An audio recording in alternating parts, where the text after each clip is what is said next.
سیلاب آیا اور تباہی مچا کر چلا گیا، لیکن سیلاب متاثرین ابھی تک مشکلات سے دوچار ہیں۔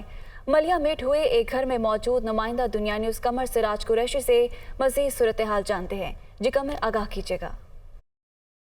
میں اس وقت ریلوے کالونی فاضل پور میں موجود ہوں۔ ریلوے کالونی میں ایک ماہ قبل جو سیلاب آیا تھا اس نے ہر طرف تباہی مچا کر رکھ دی تھی۔ اس وقت جس گھر میں موجود ہوں یہاں پر چار دیواری نہیں ہے۔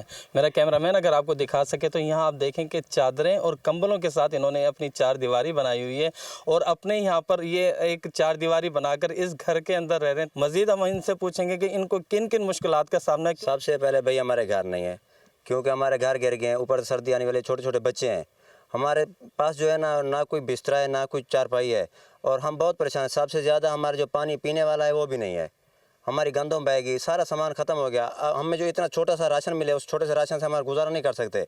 ہمارے چھوٹے چھوٹے بچے ہیں۔ سب سے زیادہ جو ہمیں تکلیف ہے وہ گھر کی ہے، ہمارا گھر نہیں ہے۔ ہم پردہ دار لوگ ہیں، بے پردہ میں بیٹھے ہیں یہاں۔ جی، جیسا کہ انہوں نے بتایا کہ ہمیں سب سے بڑی جو پریشانی ہے وہ مکان کی پریشانی۔ ہم عزت دار لوگ ہیں، ہماری جو خواتین ہیں باپردہ خواتین ہیں، اس سیلاب کی وجہ سے ہماری خواتین کو بے پردہ ہونا پڑا۔ ضلعی حکومت اگر تھوڑا سا ہمارے لیے سوچ لے، باہر نکلے اور ہماری امداد کر دے، اور امداد بھی صرف ہمیں ایک کمرہ بنوا دے تو کم از کم جو ہماری باپردہ خواتین ہیں اس کمرے میں رہ کر اپنے جو باپردہ زندگی وہ آرام سے گزار سکتی ہے۔